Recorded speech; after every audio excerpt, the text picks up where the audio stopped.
여러분 안녕하십니까? 오늘 소개해드릴 경매 물건은 부산 사상구 감전동에 위치한 공장입니다. 그냥 공장이라고요? 아닙니다. 겉으로 보기엔 마치 사무실 같은 깔끔한 건물.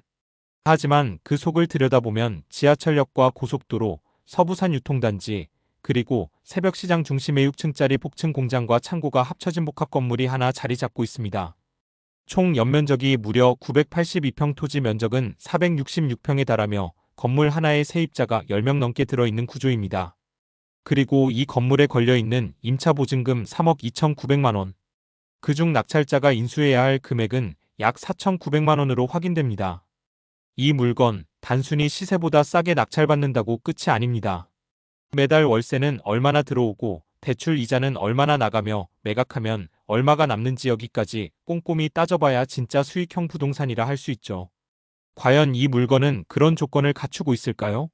지금부터 함께 분석해 보겠습니다. 먼저 말씀 좀 드려야 할 부분이 있습니다. 오늘 영상도 진짜 실전 투자자들을 위해 준비한 핵심만 꽉 찬 경매 분석 시리즈입니다. 시작 전에 한 말씀 드리겠습니다. 이 영상이 조금이라도 도움되셨다면 구독 버튼, 그리고 멤버십 가입까지 한 번만 눌러주세요. 멤버십 가입은 저에게 단순한 후원이 아니라 더 깊은 분석, 더 자주, 더 실전적으로 제작할 수 있는 힘이 됩니다. 이제 본격적으로 시작해보겠습니다. 이 경매 물건의 사건 번호는 2023 타경 1006호, 매각은 2025년 7월 31일 목요일 오전 10시 부산지방법원 서부지원에서 진행될 예정입니다. 이 공장 경매 물건의 정확한 주소는 부산광역시 사상구 감전동 162-9번지 부산 지하철 2호선 감전역 도보 5분 거리, 바로 옆에는 서부산대로와 강서김해 방향 고속화도로 진입로가 연결되어 있는 입지로만 봐도 물류와 생산 둘 다 최적화된 위치에 자리하고 있습니다. 먼저 감정가는 약 81억 8천만 원. 그리고 현재 6차까지 진행된 이 물건의 최저 입찰가는 약 52억 3천만 원, 감정가의 64% 수준입니다.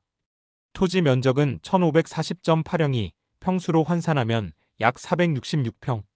건물 연면적은 3246.82, 약 982평으로 상당히 넓은 공장 규모를 자랑합니다. 구조는 철근 콘크리트 조와 일반 철골 구조 혼합형, 지상 6층까지 있으며 1층부터 6층까지는 모두 공장 또는 창고 용도로 사용되고 있고 각 층은 독립적으로 운영이 가능한 구조입니다. 또한 2007년에 착공되어 2008년 6월 사용 승인을 받은 건물로 준공된 지 17년이 지났지만 외관 상태가 우수하며 실제 현장 점검에서도 기계설비 상태 및 유지관리가 보통 이상으로 확인되었습니다. 지하철 접근성, 고속도로 인접성, 그리고 대형 상권과 공단 밀집 지역이라는 점까지 이 물건은 입지 조건만으로도 실사용자 및 임대사업자 모두에게 매력적인 자산이 될 수 있습니다. 그렇다면 이제부터는 이 물건의 채권관계, 즉 누가 이 부동산에 대해 권리를 주장하고 있고 낙찰자는 무엇을 인수하게 되는지 정확히 짚어보겠습니다. 먼저 이 공장에 설정된 가장 중요한 권리는 근저당권입니다. 가장 앞선 순위, 즉 말소기준 권리는 새마을 금고가 설정한 근저당권으로 설정일은 2013년 6월 21일, 채권 최고액은 약 9억 원입니다. 이 말소기준 권리를 기준으로 그 이후에 설정된 권리들은 모두 경매로 소멸하게 됩니다. 즉 낙찰자는 이 이후의 권리에 대해 아무런 책임이 없습니다. 이 물건에 설정된 권리 중에는 추가 근저당권, 압류, 가압류 등 여러 채권자가 존재하지만 모두 말소기준 권리보다 후순위입니다. 따라서 이 물건은 권리관계가 매우 깨끗한 편이며 경매로 인한 인수되는 금전적 권리는 없습니다. 단 하나, 앞서 설명드렸던 대항력 있는 임차인의 보증금 중 일부, 즉 배당을 받지 못하거나 배당 요구를 하지 않은 보증금만 낙찰자가 인수하게 됩니다. 이 부분은 권리라기보단 점유에 따른 임대차 관계에서 발생하는 인수 조건이기 때문에 채권관계 자체는 안정적이라고 볼 수 있습니다. 또한 소유자 본인의 채무에 따른 채권자가 다수 존재하지만 이는 낙찰자와는 무관한 사적 채무 관계이므로 추가 인수 위험은 없습니다. 결론적으로 이 물건의 채권 구조는 말소기준 권리가 명확하게 존재하고 그 이후 권리들이 전부 소멸되며 낙찰자가 법적으로 인수할 채권은 존재하지 않습니다. 단 앞서 설명한 대항력 있는 임차인의 보증금 일부는 간접적인 금전적 인수 요소로 반드시 투자 판단에 반영하셔야 합니다. 이 공장 안에는 지금 누가, 어떻게, 얼마나 들어와 있을까요? 이제부터 3단계 임차인 분석으로 넘어가 낙찰자가 실제로 부담해야 할 보증금, 즉 인수금액을 철저히 확인해 보겠습니다. 이제부터 이 물건에 들어있는 임차인 현황과 낙찰자가 실제로 떠안게 되는 보증금 즉 인수금액이 얼마나 되는지 상세히 분석해 드리겠습니다. 이 건물에는 현재 총 13명의 임차인이 있습니다. 그중 일부는 점포, 일부는 공장, 일부는 창고로 사용 중이며 보증금 기준으로 보면 총 3억 2,900만 원, 그중에서 낙찰자가 인수해야 하는 금액은 약 4,900만 원입니다. 이제 그 세부 사유를 하나하나 풀어보겠습니다. 첫 번째, 농업회사법인 조은씨는 2019년 5월 13일에 전입했고 같은 날 확정일자도 받았습니다. 대항력이 있고 배당 요구는 하지 않았습니다. 따라서 이 보증금 300만 원 전액을 낙찰자가 인수해야 합니다. 두 번째, 변문씨는 2012년 9월 25일 전입, 2012년 9월 28일 확정일자까지 갖춘 임차인입니다. 배당 요구는 했지만 배당을 받지 못했습니다. 그래서 이분의 보증금 2,500만 원도 낙찰자가 전액 인수해야 합니다. 세 번째, 정옥씨 전입일은 2021년 12월 17일, 확정일자는 없지만 대항력은 있고 배당 요구도 하지 않았습니다. 이분의 보증금 100만 원도 낙찰자가 인수 대상입니다. 네 번째, 정혜씨 전입일은 2021년 3월 18일, 확정일자는 있지만 배당 요구를 하지 않았고 대항력도 있습니다. 이분의 보증금 2천만 원 역시 인수 대상입니다. 이렇게 4명의 임차인으로부터 낙찰자가 떠안게 되는 총 인수금액은 4,900만 원, 이 금액은 낙찰 후 별도로 현금으로 지급해야 할 부담입니다.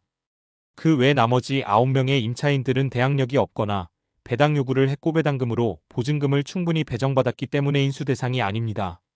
여기서 반드시 짚고 넘어가야 할 점은 이처럼 대항력이 있고 배당 요구를 하지 않은 임차인은 경매 과정에서 낙찰자에게 법적으로 인수되는 보증금 책임이 발생한다는 점입니다. 즉 실제 낙찰가 외에도 이 금액만큼은 추가로 부담해야 한다는 말이죠. 따라서 이 물건의 투자금 계산에서는 이 4,900만 원을 명확히 포함시켜야 합니다. 다음 단계에서는 이제 본격적으로 투자자 입장에서 전체 자금 구조와 월세 수익, 이자 지출을 어떻게 계산해야 하는지 살펴보겠습니다. 그 전에 이 정도까지 분석하는 콘텐츠 사실 유튜브에서 보기 쉽지 않으실 겁니다.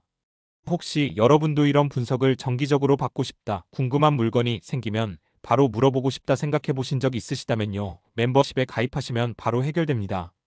가입은 간단합니다. 화면 아래 가입 버튼만 누르시면 됩니다. 멤버십 가입 회원님에게는 가장 먼저 좋은 물건을 받아보실 수 있는 혜택과 경매와 관련된 궁금증에 대한 전화 문의를 응대해 드리는 특별한 혜택이 주어집니다. 이제부터는 이 공장에 들어가는 실제 자금 구조를 계산해 보겠습니다.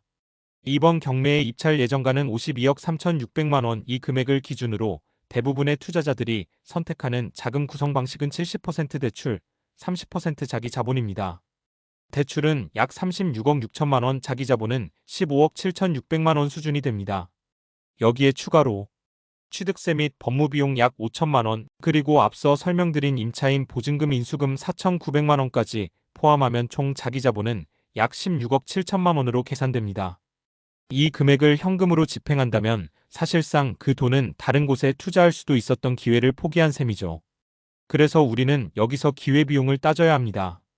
연간 4% 수익을 올릴 수 있는 다른 투자 상품에 넣었을 경우 16억 7천만 원의 자기 자본은 1년에 약 6,680만 원, 한 달 기준 약 556만 원의 기회 수익을 가져올 수 있습니다.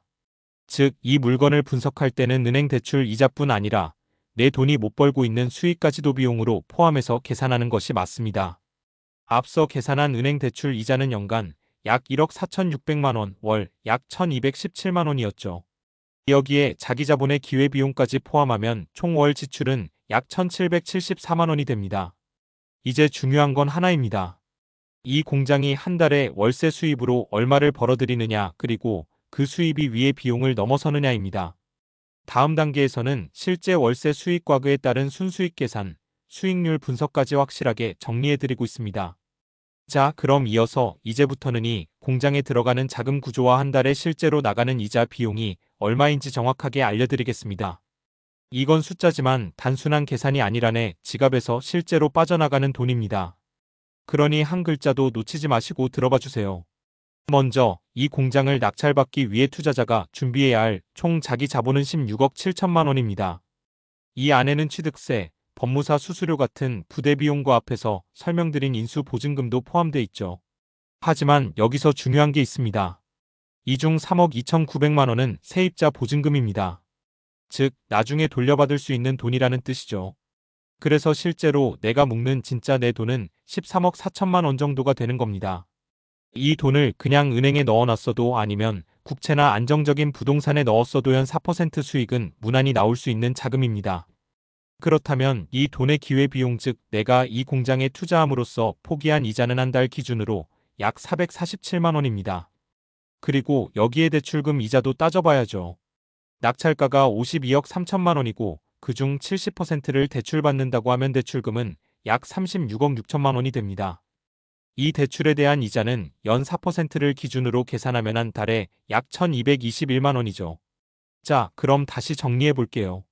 내 돈을 못 불려서 손해보는 기회비용이 447만 원, 은행에 내야 할 대출 이자가 1,221만 원, 그래서 이 공장을 갖고 있을 때 한 달에 내 주머니에서 빠져나가는 총 비용은 약 1,668만 원. 이게 바로 현실적인 월 부담금입니다. 즉 매달 이 공장에서 1,668만 원 이상의 수익이 나오지 않는다면 이건 이익이 아니라 버티는 싸움이 될 수도 있다는 뜻이죠. 이 숫자는 무서운 게 아닙니다. 정확히 알고 있으면 오히려 안심하고 투자할 수 있는 기준선이 되는 겁니다. 이제 다음 단계에서는 이 공장이 한 달에 얼마나 벌어들이는지 그 수입에서 이 비용을 빼고 남는 진짜 순수익은 얼마나 되는지 함께 살펴보겠습니다. 자, 그럼 앞서 계산한 모든 조건을 바탕으로 이 공장에서 매달 얼마나 벌어들이는지 진짜 핵심 수익 구조를 정리해 드리겠습니다. 현재 이 공장에서 발생하는 월세는 총 2,089만 원. 입주 임차인 13명으로부터 확인된 확정 월 임대료입니다. 그렇다면 이자 비용은 얼마일까요? 앞서 계산한 것처럼 은행 대출에 대한 이자는 매달 약 1,221만 원 내, 순수 자본에 대한 기회비용은 약 447만 원 즉 한 달에 나가는 총 금융 비용은 1,668만 원입니다. 그리고 이 모든 비용을 빼고 남는 진짜 순수한 투자 수익은 421만 원. 이것이 이 공장이 매달 투자자에게 안겨주는 현금 흐름의 본질입니다. 여기까지만 보면 생각보다 나쁘지 않네? 하고 느낄 수도 있습니다. 하지만 여기서 멈추면 안 됩니다. 여러분, 이 물건에서 실제로 조사된 임차인은 13명입니다. 그러나 이 공장의 구조는 건물 안에 복층으로 쪼개진 작업장, 미등기 창고 심지어 서류에 잡히지 않는 단기 임차자까지 존재할 수 있는 복합공장 구조입니다. 법원에 신고되지 않은 숨은 세입자가 더 있을 가능성 실제로 현장에 가보지 않고서는 절대 알 수 없습니다. 이런 상황에서 세입자가 나중에 대항력을 주장하게 되면 투자자 입장에서는 전혀 예측하지 못한 인수금액이 추가로 발생할 수 있습니다. 즉, 지금 계산한 421만 원의 순수익조차 불확실성 위에 서 있는 숫자일 수 있다는 점이 사실을 반드시 기억하셔야 합니다. 그래서 이 물건은 수익률로만 판단하기보다는 입지, 세입자 구조, 현장 임장까지 직접 확인한 뒤안정성 기반의 판단이 필요한 물건입니다. 지금까지는 이 공장을 낙찰받아 운영하면서 얻을 수 있는 월 수익을 분석해봤습니다. 하지만 부동산 투자에서 진짜 수익은 운영보다 매각에서 나온다는 말 많이 들어보셨을 겁니다. 그래서 이제부터는 이 공장을 23년 보유한 뒤에 매각했을 때 법인과 개인의 세금 구조가 어떻게 달라지고 최종적으로 손에 쥐는 순이익은 얼마인지 자세히 설명드리겠습니다. 먼저 가정 하나를 놓고 시작하겠습니다. 실제 분석에선 이 수치는 고객님이 정하신 금액 기준으로만 사용합니다. 낙찰가는 52억 3,600만 원이 공장을 2년 정도 운영한 뒤 72억 원에 매각한다고 가정해 보겠습니다. 이때 생기는 차익은 약 19억 6천만 원. 자, 이 차익에 대해 세금이 얼마나 붙느냐, 바로 여기가 법인과 개인의 극명한 갈림길입니다. 개인 명의일 경우 개인이 부동산을 2년 이상 보유하고 매각하면 장기 보유에 따른 양도소득세 감면 혜택을 받을 수 있습니다. 하지만 공장은 주택이 아니기 때문에 주택처럼 장기 보유 특별공제를 크게 받지는 못합니다. 그래서 통상적으로 20% 38% 구간의 누진세율이 적용되며 기타 세금까지 포함하면 약 25% 30% 정도의 세금이 부과됩니다. 예를 들어 19억 6천만 원의 차익에 30%를 적용하면 약 5억 8천만 원이 양도소득세로 빠져나갑니다. 결국 내 손에 남는 순수익은 13억 8천만 원 정도가 되는 거죠. 법인 명의일 경우 법인은 양도소득세가 아니라 법인세로 과세됩니다. 이 이익 규모에 따라 10%, 20%, 22%까지 적용되는데 상당수 경우 공장 매각 차익은 단일세율 22% 수준으로 정리됩니다. 그래서 같은 19억 6천만 원의 차익이라면 22%의 법인세를 내고 약 15억 3천만 원 정도의 순이익이 남습니다. 법인이 개인보다 세금을 약 1억 5천만 원 정도 덜 내는 구조가 되는 셈이죠. 정리해 보겠습니다. 같은 물건, 같은 매각가, 같은 차익이어도 개인은 약 13억 8천만 원, 법인은 약 15억 3천만 원의 수익을 가져갑니다. 여기서 끝이 아닙니다. 법인은 운영비, 차량비, 인건비, 감가상각비까지 비용 처리가 가능하기 때문에 매각 전 운영기간 동안의 세부담도 줄일 수 있고 이익의 일정 부분을 법인 내 유보하거나 다른 자산에 재투자할 수 있는 세금 효율성이 있습니다. 즉, 이 공장을 운영 후 매각까지 고려한다면 자금이 넉넉하고 안정적으로 운용할 수 있는 법인 투자자에게 더 유리한 구조라고 보실 수 있습니다. 반면 단기간 운영이나 차익보다 현금 흐름에 초점을 둔 투자자라면 개인 명의도 나쁘지 않은 선택입니다. 어떤 방식이든 자신의 투자 전략에 맞는 명의 설계와 매각 시점 분석이 공장을 진짜 수익 자산으로 만드는 마지막 열쇠가 됩니다. 지금까지 부산 사상구 감전동에 위치한 이 공장에 대해 낙찰가, 대출 구조, 임차인 분석, 월세 수익, 세금 구종 그리고 매각 시 시나리오까지 모든 면에서 입체적으로 분석해드렸습니다. 자, 그럼 이 물건에 대해 어떤 결론을 내릴 수 있을까요? 첫째, 입지. 지하철역 도보권 고속도로 진입로 바로 앞 서부산 유통단지, 새벽시장 그리고 공단 밀집 지역 한가운데 위치한 이 공장은 단순히 좋다는 말로는 부족한 전략적 자리에 선 핵심 물류 부동산입니다. 둘째, 구조. 지상 6층, 연면적 982평층마다 분리 가능한 구조는 직접 사용과 임대 수익을 동시에 추구할 수 있게 만들어줍니다. 공장 하나가 아니라 6개의 독립된 수익원이 있는 복합 자산이라고 보셔도 무방합니다. 셋째, 수익성. 매달 고정적으로 들어오는 월세 수익은이자 부담을 상쇄하고도 약 400만 원 이상의 순수익을 안겨줍니다. 더불어 낙찰 이후 보증금 회수까지 고려하면 실질 자기자본 대비 수익률은 연 78% 이상. 이건 단순히 괜찮은 수준이 아니라 우량 투자처라 불릴 만한 조건입니다. 넷째, 리스크. 임차인 구조가 투명하게 확인되었고 인수해야 할 보증금은 약 4,900만 원으로 전체 투자 대비 부담이 매우 낮습니다. 물론 건물 구조상 미등기 임차인이나 숨은 세입자 리스크는 늘 존재하나 임장을 통해 현장 확인만 병행된다면 그마저도 충분히 통제 가능한 리스크로 평가됩니다. 그리고 마지막으로 투자 전략입니다. 단기 시세 차익을 노리기보다 35년 보유 후 매각 혹은 장기 보유하며 안정적 현금 흐름을 쌓아가는 구조가 이 물건에는 가장 적합한 방식입니다. 만약 법인 투자자라면 비용 처리, 유보금 활용, 매각 세금 절감까지 모든 전략이 가능하며 개인 투자자라면 보유 후 안정적 임대 수익을 기반으로 한 자산 증식 전략에 적합합니다.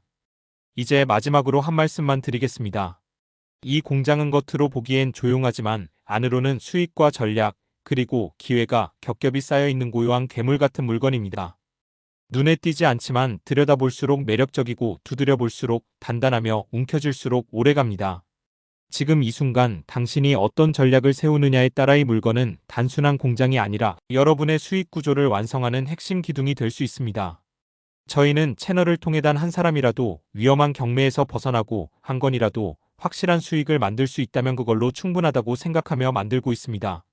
하지만 솔직히 말씀드리자면 저와 저희 팀이 모든 걸 매일 분석하고 제작하는 건 시간도, 비용도, 에너지마저도 쉽지 않은 일입니다. 그래서 여러분께 부탁드립니다.